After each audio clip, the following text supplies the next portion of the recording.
Assalamualaikum, selamat pagi. Selamat datang kepada pelajar-pelajar tingkatan 3 SMK Tanah Merah serta semua yang menonton pembelajaran online kita pada hari ini. Untuk hari ini, cikgu akan mengadakan PDPR yang bertajuk Kemahiran dalam Geografi, iaitu bab 1, Jadual dan Graf. Sebelum kita pergi lebih jauh dalam tajuk ini, kita lihat sepintas lalu apakah topik-topik serta tajuk yang perlu kita soroti dalam bab ini. Di bahagian 1.1 adalah ciri-ciri dan kegunaan jadual. 1.2 ciri-ciri dan kegunaan graf. 1.3 langkah-langkah membina jadual. 1.4 langkah-langkah membina graf bar mudah, graf garisan mudah dan graf gabungan. 1.5 mentafsir jadual, graf bar mudah, graf garisan mudah dan graf gabungan. Itu adalah antara topik-topik yang kita akan soroti dalam bab ini. Tetapi untuk hal ini bukan kesemualah yang kita akan buat, yang kita akan belajar.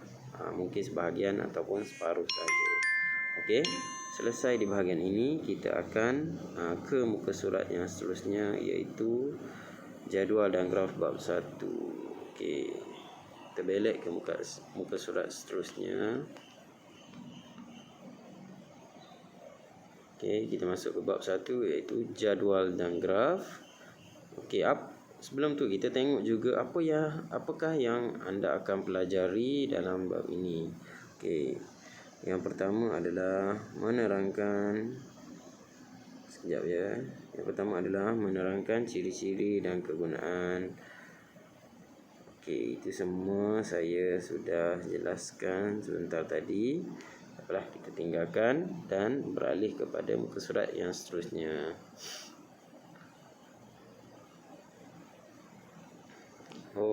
Sudah sampai. Kita tengok di bahagian sepintas lalu.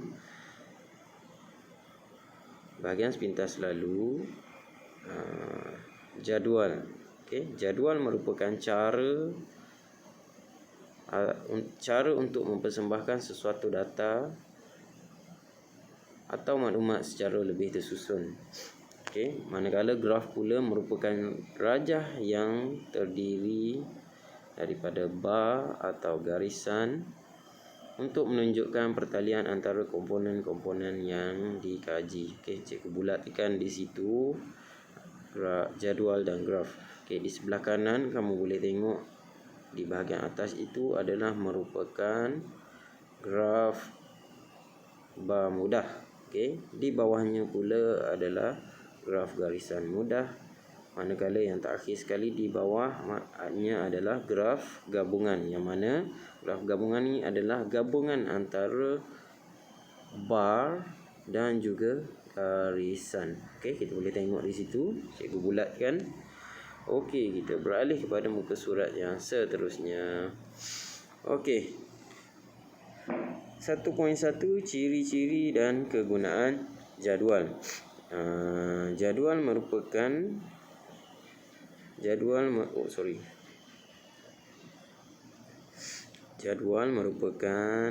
baca di sini. Jadual merupakan cara untuk mempersembahkan sesuatu data dan maklumat lebih tersusun. Data dan maklumat yang dipersembahkan dalam bentuk jadual lebih mudah dibaca, difahami dan ditafsir. Kita kena ingat, jadual ni kita kena baca, faham dan akhir sekali adalah tafsir. Ciri-ciri jadual. Mempunyai tajuk, data, maklumat serta sumber yang bersesuaian. Itu adalah ciri-ciri yang jadual yang lengkap. Kalau tak ada semua yang digariskan di situ, maknanya itu bukanlah jadual yang lengkap. Boleh faham? Kita beralih kepada kegunaan jadual. Kegunaan jadual ni adalah Data dan maklumat dalam jadual digunakan untuk menghasilkan graf mengikut kesesuaian. Maknanya penyataan ini adalah tidak semestinya semua data boleh digunakan untuk menghasilkan graf yang sama. Maknanya untuk data yang berlainan adalah graf pun berlainan juga. Okey, contohnya kalau kita tengok jadual di bawah tu, jumlah hujan bulanan di Kuala Pilah Negeri Sembilan. Yang ni kita kena guna graf apa? Okey, mungkin graf garisan ke, graf gabungan ke, graf bar ke. Yang tu adalah kena ikut kesesuaian mengikut data. Okey. Lepas ni kita akan belajar pula macam mana nak menggunakan data tu dan menghasilkan graf yang sesuai. Okey, untuk hari ni kita tengok dulu yang kegunaan jadual. Okey. Seterusnya, poin yang kedua, digunakan untuk melihat perubahan dan pertalian antara dua set maklumat. Okey, antara dua set maklumat. Seterusnya, pengkelasan maklumat dalam jadual adalah lebih tersusun dan mudah menarik perhatian. Okey, kalau kita perhatikan di muka surat yang sebelumnya, saya back semula di muka surat yang sebelumnya. Ini adalah contoh graf bar, graf garisan dan graf gabungan. Okey, sebelum kita lukis ataupun kita buat graf semua ni, dia ada data dalam bentuk jadual. Okey, data dalam bentuk jadual mungkin kelihatan agak sukar untuk difahami. Jadi sebab itulah kita gunakan graf untuk memudahkan kita memahami data-data yang tunjukkan di dalam jadual tadi. Maknanya daripada jadual tu kita tukar kepada bentuk graf supaya lebih mudah difahami, lebih menarik dan juga senang untuk dibaca. Okey, boleh faham di situ Okey, saya akan tinggalkan muka surat ini dan beralih kepada muka surat yang seterusnya, iaitu kaedah pengumpulan maklumat. Okey, kaedah pengumpulan maklumat ni terbahagi kepada 4. Okey, terbahagi kepada 4, iaitu kaedah pemerhatian, kaedah temu bual, banci dan juga soal selidik. Okey, kaedah-kaedah ni biasanya kamu akan gunakan untuk membuat kajian lapangan nanti. Sebelum saya tertinggal, kaedah pengumpulan maklumat ni sebenarnya adalah 5, iaitu tambahan satu lagi, rujukan perpustakaan. Okey, rujukan perpustakaan ni sepertinya buku, majalah, risalah, keratan akhbar, laman web dan syakar padat. Okey, kita tengok. Okey, kaedah pengumpulan maklumat ni terdapat beberapa kaedah yang boleh digunakan untuk mengumpul maklumat dalam pemerhatian, temu bual, banci, soal selidik dan rujukan perpustakaan. Okey, tengok kaedah pemerhatian ni adalah kaedah pengumpulan maklumat yang paling mudah dilakukan. Okey, mudahnya sebab apa? Kita nak kumpul data, kita pergi buat pemerhatian di kawasan tersebut saja. Kita tengok apa yang ada, apa yang tak ada, apa yang berlaku, berapa banyak data-data yang kita nak kumpul tu. Okey, yang paling mudah sebab kita buat pemerhatian saja. Okey, seterusnya kaedah temu bual. Kaedah temu bual adalah kaedah pengumpulan maklumat secara lisan melalui perjumpaan atau soal jawab dengan seseorang. Kaedah ini sesuai untuk mengumpul data atau maklumat yang berkait dengan berita, pendapat atau nasihat. Okey, kaedah temu bual ni adalah biasanya dia berkait dengan pemerhatian. Kerana apa? Okey, contoh kita nak pergi buat kumpul data di sesebuah kawasan kajian. Untuk kita buat temu bual, biasanya kita akan pergi ke kawasan terbabit dan mengadakan temu bual. Dalam masa yang sama, mestilah juga kita akan buat pemerhatian. Okey, sebab tu saya kata dia berkait. Okey, kaedah temu bual ni contohnya kita jumpa seseorang yang berkait ataupun terlibat ataupun dapat memberi maklumat yang valid, yang sah kepada kajian kita. Contohnya, dalam sesebuah kajian lapangan, contoh kajian lapangan tu kamu mengkaji mengenai jumlah bilangan kelahiran di sesebuah negeri pada tahun-tahun semasa. Okey, contohnya jumlah kelahiran penduduk di negeri Sembilan pada tahun 2010. Okey, jadi siapa yang kita nak berbual dalam kajian kita ni? Okey, sudah semestinya adalah pihak yang berkaitan, contohnya Jabatan Perangkaan, Jabatan Pendaftaran Negara. Itu adalah contoh-contoh lah. Okey, seterusnya kaedah yang ketiga iaitu banci. Banci adalah kaedah pengumpulan maklumat yang berkaitan dengan jumlah yang dihitung. Jabatan Perangkaan Malaysia biasanya menggunakan kaedah ini untuk menghitung jumlah penduduk Malaysia berdasarkan perkara seperti umur, pekerjaan, pendapatan bangsa dan jantina. Okey, seterusnya kaedah soal selidik. Okey, soal selidik adalah kaedah pengumpulan maklumat melalui soal selidik yang dilakukan dengan mengedarkan borang soal selidik kepada orang ramai. Borang yang telah diisi perlu dikumpulkan semula. Contoh borang soal selidik adalah seperti yang berikut. Okey, yang saya bulatkan tu adalah borang soal selidik. Okey, kalau kita tengok dalam borang soal selidik tu ada perkara-perkara atau maklumat yang perlu diisi oleh responden, iaitu seperti nama, kelas, cara datang ke sekolah. Okey, dalam cara datang ke sekolah tu dia bahagikan kepada basikal, kereta, motosikal, jalan kaki, bas. Itu semua adalah data-data dalam soal selidik lah. Maknanya soal selidik ini mengkaji mengenai cara murid datang ke sekolah. Okey, kalau kata ada yang datang naik kuda, dia kena tambah lah kotak mengenai kuda dekat sini. Okey, macam tu ya. Okey, seterusnya adalah saya padam dulu dot yang tadi.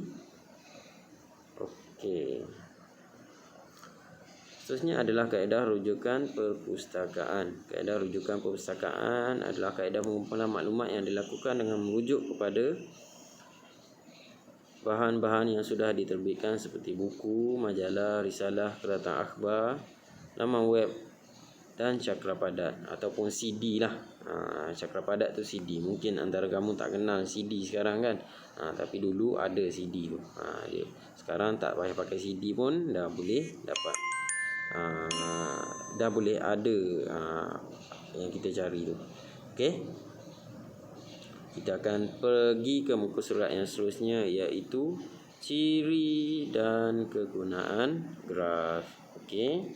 Seterusnya saya akan mengambil sedikit bahan untuk dipersembahkan kepada kamu.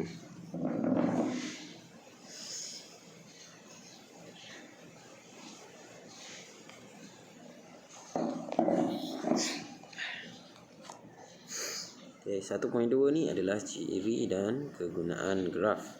Okey, ciri dan kegunaan graf. Okey, penerangannya, data boleh dipersembahkan dalam berbagai bentuk graf. Antaranya ialah graf bar mudah, graf garisan mudah dan graf gabungan, yang mana saya telah terangkan pada awal episod yang tadi. Okey. Kita tengok graf bar mudah, iaitu ciri dan kegunaannya. Okey, graf terdiri dari paksi menegak, paksi mendata, tajuk dan petunjuk. Okey, graf terdiri daripada paksi menegak, paksi mendata, tajuk dan petunjuk.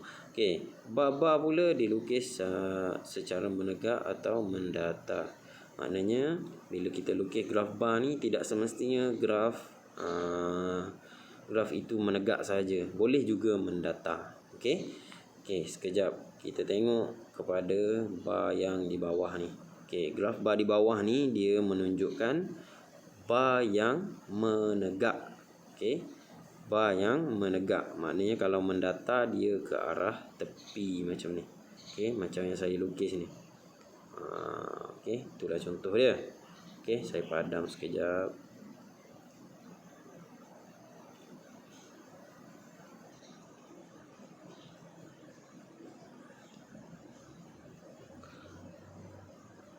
Okey, kita tengok kegunaan graf bar mudah. Okey, graf digunakan untuk mempersembahkan data yang boleh dikira seperti orang, kereta, rumah dan lain-lain. Dan lain-lain tu banyak lagi sebenarnya. Contohnya, kalau kita tengok graf bar di bawah ni, ia menunjukkan data mengenai cara murid tingkatan 3 mutiara datang ke sekolah pada tahun 2016. Okey. Banyak lagi lah data-data yang boleh digunakan untuk membuat graf bar ni. Okey. Seterusnya, kegunaannya, graf juga digunakan untuk menunjukkan perbezaan antara komponen yang dikaji. Komponen yang dikaji ni adalah komponen, kamu tengok ya, basikal, motosikal, bas, kereta, jalan kaki. Itu adalah komponen-komponen yang dikaji dalam graf bar mudah ni. Okey, kita tengok sekejap ciri-ciri yang perlu ada untuk melengkapkan sebuah graf. Okey, yang pertama, graf perlu mempunyai tajuk. Okey, saya padam sedikit supaya kamu lebih faham ya. Okey, sekejap. Okey, graf perlu mempunyai tajuk. Okey, tajuknya adalah cara murid tingkatan 3 mutiara datang ke sekolah.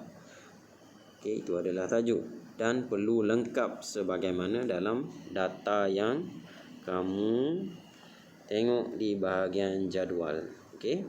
Seterusnya, graf bar mudah juga perlu mempunyai petunjuk. Mana petunjuknya? Adalah di sini. Apa yang ditunjukkan? Yang ditunjukkan adalah jenis-jenis bar, iaitu bar untuk motosikal yang berwarna berwarna blue black, motosikal berwarna merah, dan seterusnya lah. Okey, seterusnya, graf bar mudah juga mempunyai paksi menegak, iaitu dalam matematik nama dia paksi Y. Okey. Seterusnya, graf bar mudah juga mempunyai paksi mendatar, ataupun dalam matematik kamu panggil dia sebagai paksi X. Okey. Paksi X tu menunjukkan cara murid datang ke sekolah. Okey, manakala paksi Y tadi adalah bilangan pelajar dalam kurungan orang. Jangan pergi tulis ekor, jangan pergi tulis helai. Bila orang, bila manusia pelajar, kena tulis orang. Okey, dan kita juga perlu tulis skala dalam graf ini supaya kita tahu skala ketinggian bar kita tu ataupun kepanjangan bar kita tu sesuai ke tidak dengan keluasan graf. Okey, kalau kita tengok di situ, skala 1 cm mewakili 1 orang. Okey, 1 cm mewakili 1 orang. Perlu bersesuaian dengan jumlah pelajar ataupun data yang kita kaji. Okey. Alright. Saya akan tinggalkan muka surat ini dan beralih ke muka surat yang seterusnya, iaitu graf garisan mudah. Okey, graf garisan mudah. Graf garisan mudah ni ciri-cirinya adalah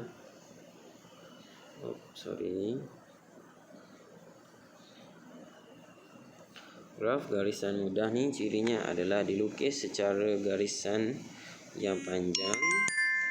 Okey, garisan yang curam menggambarkan perubahan yang besar, manakala garisan yang landai menggambarkan perubahan yang kecil. Okey. Seterusnya, poin yang ketiga, jika garisan mendatar bermakna tiada perubahan yang berlaku pada nilai yang berkenaan pada suatu tempoh masa. Okey, Ciri dekat situ sebenarnya mungkin kamu sekali baca agak sukar untuk difahami, tapi sebenarnya dia simple saja. Okey, graf ni kita lukis secara garisan yang panjang. Okey, tengok ni garisan ni. Okey. Jika garisan yang curam menggambarkan perubahan yang besar, maksudnya perubahan yang curam macam ni. Pada tahun 2010 8,000. Pada tahun 2011 dia turun kepada katakan 1,000 saja. Okey, dan naik semula kepada 9,000. Itu adalah curam lah maksudnya. Maknanya perubahannya adalah sangat besar, daripada 8,000 kepada 1,000. Okey, besar. Okey, tengok poin yang ketiga. Jika garisan mendatar bermakna tiada perubahan. Mendatar bermaksud daripada tahun 2 tahun yang berturutan bilangannya adalah sama. Okey, macam tu lah lebih kurang. Katakan pada tahun 2012 datanya adalah 8,000 dan 2013 pun tetap 8,000 juga. Okey. Okey, kegunaan graf garisan mudah. Okey, sekejap saya nak ambil pen untuk tulis sedikit.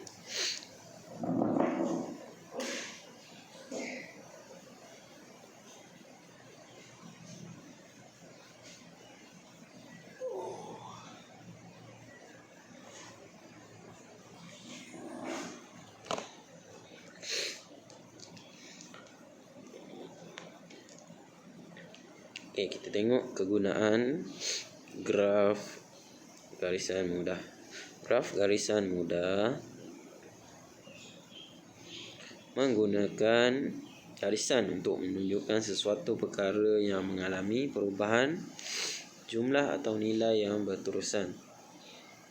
Okey, data yang dipersembahkan menggunakan graf garisan ialah maklumat min suhu bulanan. Min di situ bermaksud purata, bukan min minimum purata. Min bermaksud purata. Min suhu bulanan, perubahan penduduk, jualan barang atau produk, pengeluaran hasil tanaman dan lain-lain. Okey. Okey, kita tengok graf garisan mudah di bawah. Sebelum tu saya nak padam dulu coretan-coretan tadi.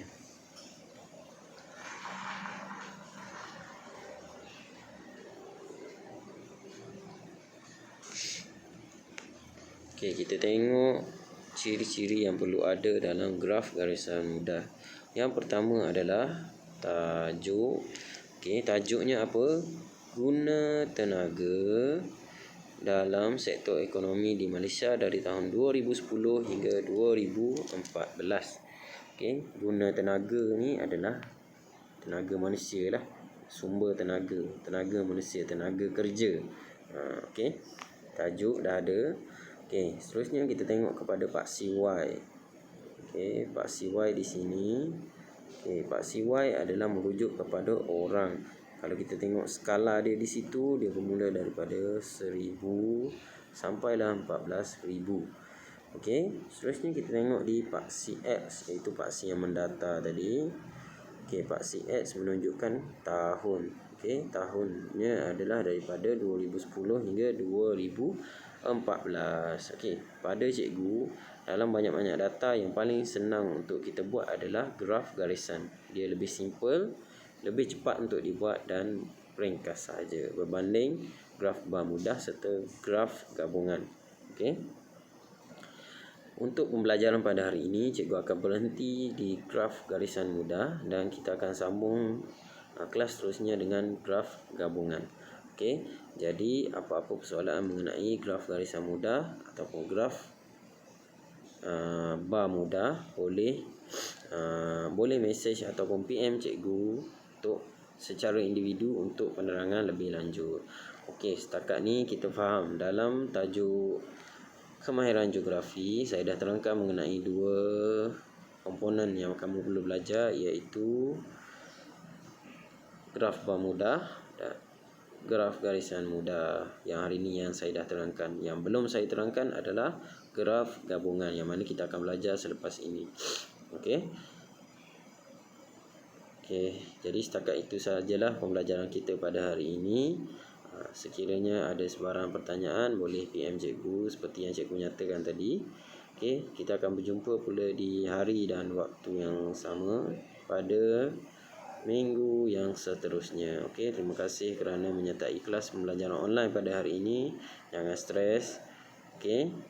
Jangan stres. Ada sebarang masalah, bagi tahu kepada cikgu supaya kita boleh atasi bersama-sama. Okey, terima kasih kerana join. Saya minta diri dulu. Okey, Assalamualaikum, selamat pagi, bye bye.